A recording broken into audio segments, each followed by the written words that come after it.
di kita cek itu nomor yang namanya ijazah yang bolong-bolong itu Pak Dedi itu tidak terdaftar di satuan pendidikan, itu aja Pak Dedi. Kalau yang asli tidak seperti itu.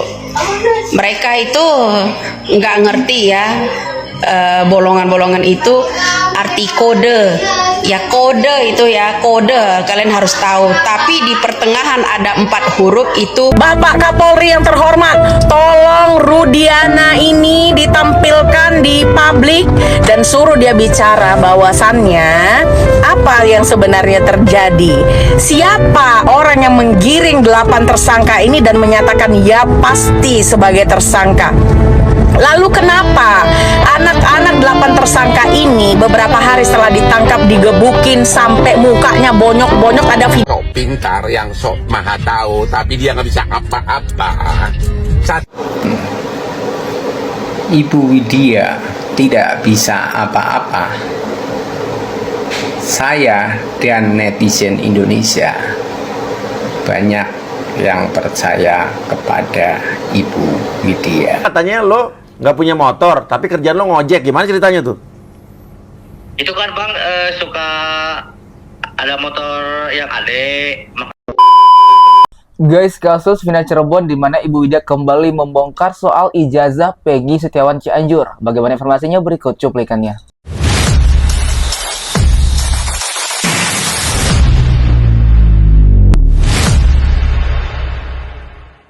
Itu yang bolong-bolongan itu Pak Dedi, itu tolong dicek. Bisa saja itu orang ini, karena di kita cek itu nomor yang namanya ijazah yang bolong-bolong itu Pak Dedi itu tidak terdaftar di satuan pendidikan, itu aja Pak Dedi ya.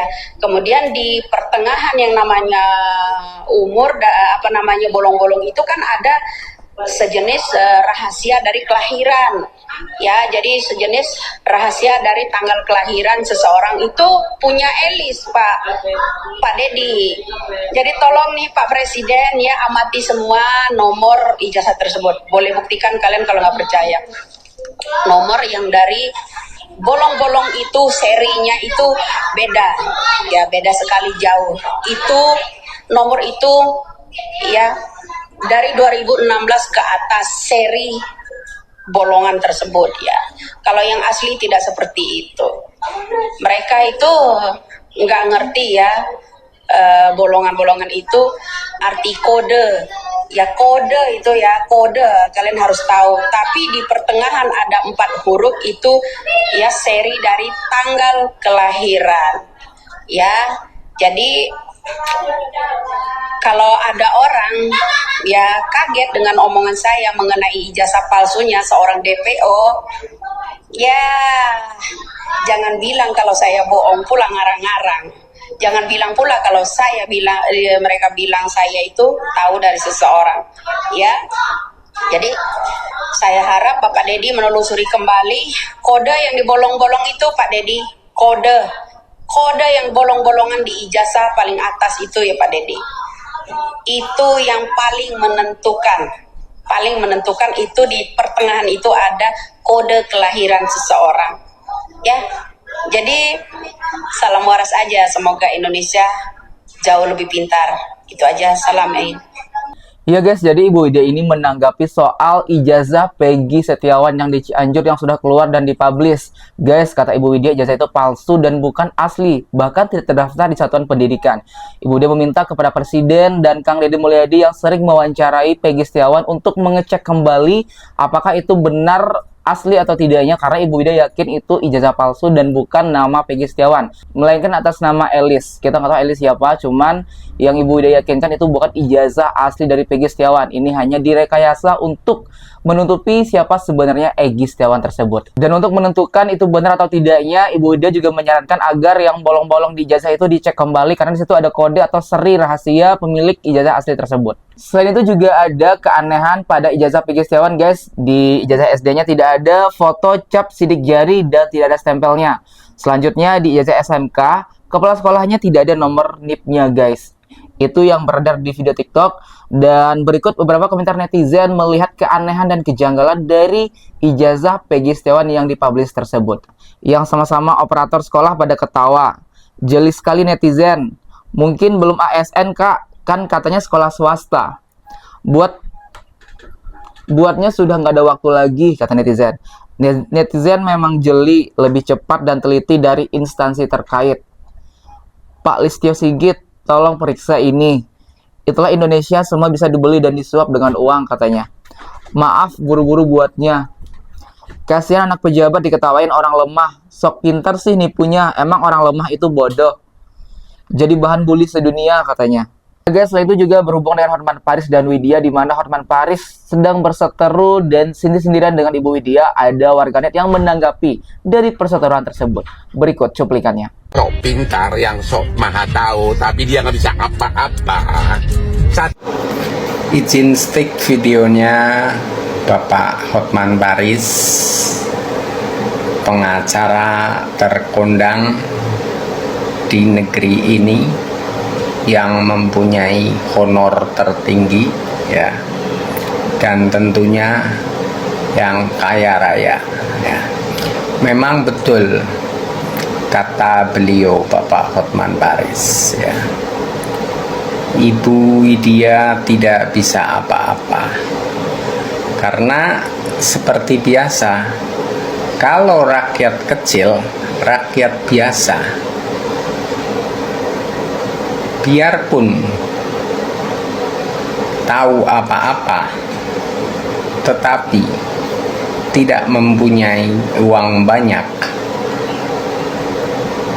tetap tidak berdaya. Tetapi biarpun Ibu Widya tidak bisa apa-apa, saya dan netizen Indonesia banyak yang percaya kepada Ibu Widya. Bukan seperti itu kenyataannya, Bapak Hotman Paris? Iya guys, jadi seorang warganet ini mengatakan kepada Bapak Hotman Paris yang mungkin punya banyak uang dan juga Ibu Widya yang tidak berdaya, namun dia tahu tentang kebenaran. Di sini tetap netizen lebih pro kepada Ibu Widya, di mana yakin bahwasanya apa yang disampaikan oleh Ibu Widya itu benar adanya. Walaupun tidak punya uang, namun mereka tetap percaya dan mendukung Ibu Widya seperti itu. Bapak Kapolri yang terhormat, tolong Rudiana ini ditampilkan di publik dan suruh dia bicara bahwasannya apa yang sebenarnya terjadi. Siapa orang yang menggiring 8 tersangka ini dan menyatakan ya pasti sebagai tersangka. Lalu kenapa anak-anak 8 tersangka ini beberapa hari setelah ditangkap digebukin sampai mukanya bonyok-bonyok, ada videonya. Itu juga pelanggaran HAM karena sesungguhnya prosedur yang benar tidak memukuli. Ya, apalagi belum masuk ke pengadilan. Belum vonis.